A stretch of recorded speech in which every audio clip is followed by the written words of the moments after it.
Hey guys, thanks for joining me for another Dissidia Final Fantasy Opera Omnia video, and today we are going to take a look at the 4th anniversary community stream slides that just happened. There's a ton to go over here. It's very hype, so we'll hop into it right away. So the first thing they talked about here, we're going to be getting 10 free first multi-draws throughout the celebration, which is very good. We're going to get double Radiant Artifacts experience, additional daily missions to get more rewards, including it looks like some Ignet materials and some books, which is really good. 4th anniversary status badges, and then this thing's kind of cool here. I don't think JP had this ever. There's going to be a daily free multi-draw on a different banner every 5 days, and so it's going to have EXs and LDs, and each banner is going to feature certain games. So you'll see there's a list there of 6, and they're pairing together different game titles that are going to have LDs and EXs on them. So I think that's pretty cool. Just a nice spot where you could pick up some free LDs or EXs. They did say there will not be pity on these banners, so don't expect to go in and pity anything, and I wouldn't recommend you to anyways, because the anniversary stuff's going to be way more hype to summon on, right? So they are doing the Start Dash redraw finally, the refresh here. So a lot of us were thinking that the Cloud and... So what happened is Lightning BT Plus should have come earlier. But then the banner comes back later and it has Cloud and Squall's like C90s on it. So it looks like what they're doing here is they're just doing Lightning C90. Cloud and Squall, they didn't mention anything about them getting their C90 here. So what's probably going to happen is this banner will come back again later when Cloud and Squall get their C90. So right now it's looking like just Lightning to me, based on what they talked about. The banner for everyone will be only open for 7 days, so if you want to summon on this, make sure you do it.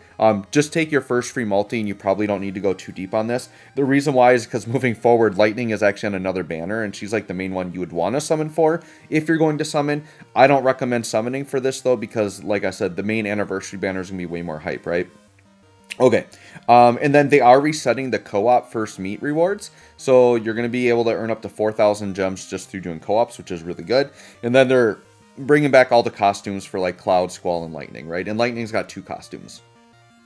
All right, so more stuff. They want to talk about a bunch of sales they're doing, but they have these things called Chocobo tokens, which I think a lot of players are really going to like. So even if you're not like a brand new player, like unless you are like a very veteran player and have been playing basically since character points came out, a lot of players I know are struggling for character board points. Like it's a real thing that they really struggle to get points on. So these Chocobo token bundles, you can see with these Chocobo tokens, you can actually buy materials to get summon board points. You can get character board points. You can get enough to like crystal strength level an ally. So these bundles are meant to like help you quickly max out characters. So if you're a player that you're struggling on these materials, they're probably worth buying. And they did say these gold and silver Chocobo tokens are going to be, some of them will be given out for free. So every player will get some of these, and then if you want to go in and buy more to be able to max out characters, it's probably not the worst idea if you're willing to spend a few bucks on the game, right? They talked about the Koopa card minis 1 and 2 getting renewed and coming back. Those are 7-day effects. There's doing the triple book sales again. And then they have different chest sales every 7 days. With books, gems, ingots, all that kind of stuff in there. And then they are doing the 10% back campaign again. So the way this works is every gem you purchase during the campaign period, you'll get 10% of that refunded back to you later. And it says that they're going to be early to mid-March when you get it back. So don't freak out if you like buy stuff and you don't see it right away. Like you're not going to see it. When you buy stuff, it should just look normal for now. And then in March, they'll do the rollout where they'll give everyone their 10% gem bonus back. Okay. They're doing another Final Fantasy Portal app campaign. Nothing too crazy here. We probably will get all of these rewards. I don't know that we've ever missed rewards on this, so just expect free rewards for that. If you use the Final Fantasy Portal app, please make sure to participate to help out. Then we did the anniversary Q&A questions. It's starting to get a little lengthy at this point, but like after this, they get to the big announcement, right? So the first question was just, will we see revamps to Chocobo and Sylph? And then the response was they originally intended them to be like beginner summons. They weren't intending that at first, but since there's such a demand for it, it says like it's something that they might work on. Okay. This question had to do with there being so many characters and calls. Could we update the filters to look up characters by different things? So they said, yes, this is something that we will work on basically, but it will have to be implemented in JP first, and it's definitely going to take some time, right? The next one was about like the HUD or the player UID or whatever, that it's just starting to get a little bit cluttered and confusing, and so they responded to that. Or no, sorry, this one is about the yes, sorry, this one, I'm getting ahead of myself. This one's more about like newer players in Mog's Gym, and this was just saying that yes, they'll do a revamp to Mog's Gym to basically update it for newer mechanics and newer things that are coming out, right? So this is the question I jumped to. So question 4 is about the UI. So the question was, can this get an overhaul? Just because there's so much going on, it can be pretty overwhelming. And they said, yep, this is something that they're working on, but it takes a lot of time because they're constantly updating the game at the same time. They can't just do a huge UI overhaul at once, so they're kind of doing it in small pieces over time, but it is something that they're aware of and looking at, right? The 5th question says, are you thinking of a way to simplify character building? And I actually just did a video on this on my channel of like how to max out characters, because it can be actually quite overwhelming. If you're a brand new player, like there's so much that goes into building a character these days. There's so many pieces to it. So this question is there any plans to simplify that? So what they're thinking of doing for characters and summons, they want to gradually roll out changes, maybe allowing you to skip lower levels, to maybe cost less materials to do it. They are going to try to simplify it. Obviously, they can't just like remove requirements and things like that, because the characters, like, it's all built into their kits. But I do think, just like how they revamped the crystal quest over time, it's way easier to farm crystals in general. They will do something similar, it sounds like here, where they're just going to make it a little bit quicker to max out your characters, right? And then this question was about friend units. Will there be a way to ever search for a specific friend or a friend unit? Because on difficult content, you might want to have a certain friend, right? So they said this is something that they definitely would work on in the future as well. And then the producer put a special message in here, and this is kind of a cool tidbit, but we've got the new Final Fantasy Origin game, Stranger of Paradise, and they said Jack, one of the main characters from the show, is actually coming to Opera Omnia at some point. So that's cool. They just announced a new character that's coming. They didn't really like show us anything. The character's probably obviously still in development. They didn't say that it's necessarily going to be a global first or anything like that, but just so that we know, I'm guessing around the time the game releases, they might do a special campaign for it. We'll see. All right, and then this was obviously the big news. So the big anniversary unit is going to be Garnet. So Garnet is getting a global first BT and C90, and she's looking pretty good. They showed the video on her. Her damage was looking very, very good. She was doing a lot of battery, and she had like more follow-ups, and she was like refreshing her skills. She was doing crazy stuff. So when she actually releases, I'm planning to pull for her tonight. I will try to get a character guide out at some point during the week. It's been crazy busy. I don't know if I'm going to sit and like do all this tonight. But at some point I do want to get a character guide on her, and I'll go over the kit in more detail there. But yeah, she is doing that, and she is getting her like wedding costume as well, if you want that. So they kind of went over the BT in detail. So the BT finisher, just big time damage, big time attack. She gets 8 turns of her burst effect, right? And it's a party-wide effect, and it just does a bunch of party-wide auras, which is really good. And then it triggers this Immaculate Judgment when it expires. So it's kind of like Ace, I believe, how when Ace's BT finishes, he does that big finisher attack. I believe that's what her Immaculate Judgment does. So when she does that Immaculate Judgment, that's in the upper right there. You can see it does all of those. It does a really big attack, grants party brave, brave HP limit, like just all this really great stuff for the party. And then you get 6 turns of a gold frame buff called Immaculate Judgment.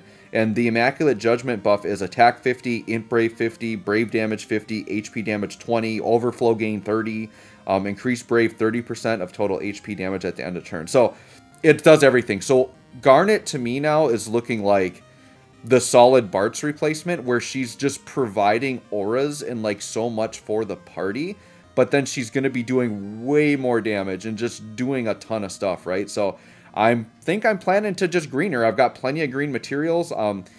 Kind of my rule is if it's a global first or like an anniversary unit, I typically max them out whether I like the character or not, because they're probably going to be pretty good and pretty fun. So that's what I'm going to do there. This to me actually was probably the most exciting announcement. I'm actually kind of more hyped for this than Garnet.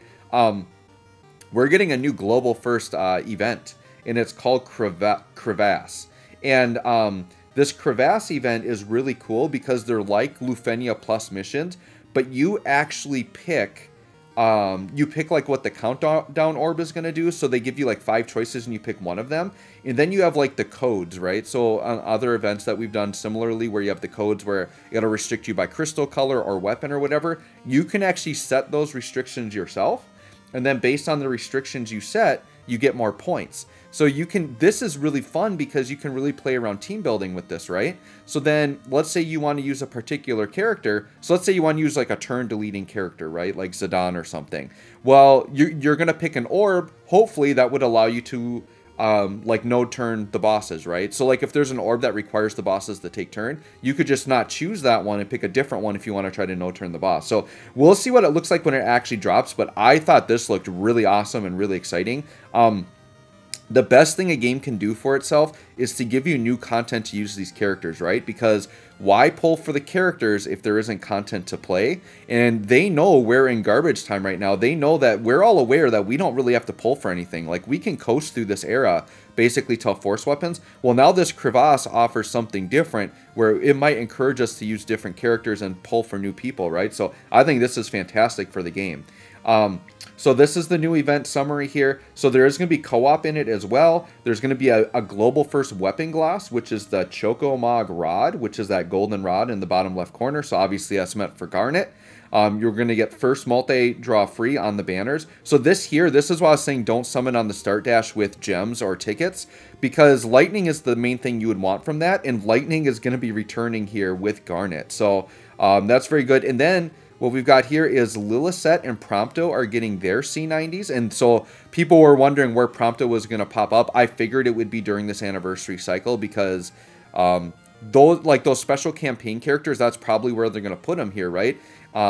Because they're not a part of like base cycles, and that's kind of what you can do, right? So Lillicet, Garnet, and Lightning all getting reworks. And we're going to have a costume for Lillicet there, as you see as well. Then there's a retweet campaign, and this is kind of a joke because the goal was to reach 500 retweets, and like literally within like 10 minutes of them posting it, like during the live stream, it already got up to like 1,000 retweets. So yeah, we already have this. This is coming. I don't know when they're distributing it, but it's coming. We're getting all that stuff. The burst book there is the highlight. That's really awesome that we're getting that there, right? Then we're getting Abyss Perfectum. We're getting the, what is it? The Thalassic Ravages event. And then we're getting another first multi-draw free. Garnet's BT will be featured on the banner. New and returning LDs with level 90 awakenings. They have not told us what these are yet, so we'll have to wait and see. A little bit of a surprise, but I always like Abyss. I think Abyss is fun. So between the Crevasse event and Abyss, like, we're going to be set. There's going to be some really good fun content to play here. And then this is another new event called Annular Equinox. So this is going to have normal and hard mode quest, and this is going to have perfect style lockouts. So this is really cool, and it's going to have multiple lockouts. So there are some, I think it's going to be like easier, probably Chaos or Cosmos co-ops, but then like the Lufenia runs are going to be lockouts where you're going to have to do probably, my guess is they're going to do like maybe 3 of them, and you'd have to lock out with 3 different teams and do like Lufenia plus missions. So this is another thing that looks very fun as well. First multi-draw free and Garnet featured again. And then another set of new and returning LDs with level 90s. They didn't say what they are. Then we have Dimensions End. So this is what I'm hyped for. So February 14th, Valentine's Day, this is when Locke is coming. So we're going to start the Locke cycle here. So Locke and Furion are getting their BT+, their C90s. Xande and Tifa are getting their C90s and reworks. And we're getting first multi-draw freeze on these banners. So Locke is like the guy I've been saving for. I'm going to green him. I'm going to go hard for him. I'm definitely going to do a character guide on Locke and how to play him. He does have some intricacies to his kit, but I think he's very fun. And he's really, really good too, right? And then here's another retweet campaign. This doesn't start until February 14th, and we've got another burst book coming for this. So we just got to give him the 500 retweets there. And then we're going to have intersecting wills for Edgar. So we're going to have Edgar's LD coming. First multi-draw free on that. The Locke BT will be on there as well. And then Strago's getting his level 90 and rework. And Edward getting a rework as well. So Final Fantasy VI love here. I love that. That's my favorite game. So very excited for that. We've got a raid boss coming on February 21st. This is the Dark Bahamut raid. The Locke BT will be featured here. First multi-draw free. C90s and reworks for Dark Cecil and Papa Limo, so that'll be cool for people that like those characters as well. So there you go, guys. That was a ton of info, but I'm very, very hyped. It literally drops from the time I'm dropping this video. It's literally like 3 hours away. So get hyped. I'll put a poll video out probably tonight, and then any other content I'll just kind of scatter throughout the week. So anyways, guys, thanks for watching. Hope you enjoyed this. We'll catch y'all on the next one.